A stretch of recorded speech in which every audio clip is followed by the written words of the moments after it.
নিখোঁজের ৮২ দিন পর কলেজ ছাত্রীর কঙ্কাল উদ্ধার। কুষ্টিয়ার দৌলতপুর থেকে কলেজ ছাত্রী মিম খানম নিখোঁজের ৮২ দিন পর তার কঙ্কাল উদ্ধার করেছে চুয়াডাঙ্গার দামুড়হুদা থানা পুলিশ। রোববার ২২ নভেম্বর দুপুরে নিহতের পোশাক ও ভ্যানিটি ব্যাগ থেকে তার স্বজনরা নিখোঁজ কলেজ ছাত্রী বলে শনাক্ত করেন। মাথার খুলি ও হাড়গুলো চুয়াডাঙ্গা সদর হাসপাতাল মর্গে পাঠানো হয়েছে। এই ঘটনায় এখনো পর্যন্ত কোনো মামলা হয়নি।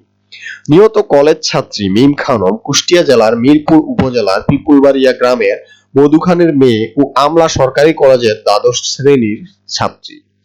দামুড়হুদা থানার ওসি আব্দুল খালেক জানান, শনিবার বিকেলে দামুড়হুদা উপজেলার উজিরপুর গ্রামের বাসিন্দারা একটি কওমি মাদ্রাসার পেছনে মাথাভাঙ্গা নদীতে অজ্ঞাত পরিচয় ব্যক্তির মাথার খুলি ও হাড় দেখতে পেয়ে পুলিশকে খবর দেয়। পুলিশ ঘটনাস্থল থেকে মাথার খুলি, হাড়, ভ্যানিটি ব্যাগ, বোরকা ও জামা উদ্ধার করে দামুড়হুদা থানায় নেয়। কঙ্কালের সাথে থাকা ব্যাগ থেকে একটি টিকার কার্ড পাওয়া যায়। সেই কার্ডের সূত্র ধরে পুলিশ মিরপুর থানা পুলিশকে জানায়।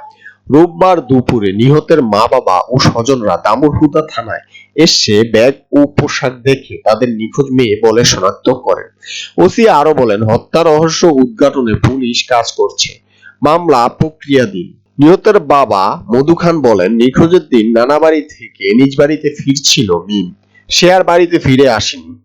থানায় মেয়ের নিখোঁজের বিষয়টি জানতে গেলে পুলিশ সাধারণ ডায়েরি নেয়নি। মেয়ের বোরকা, পোশাক ও ভ্যানিটি ব্যাগ দেখে শনাক্ত করি। মেয়ে মারা যাওয়ার বিষয়টি জানতে তো পারলাম।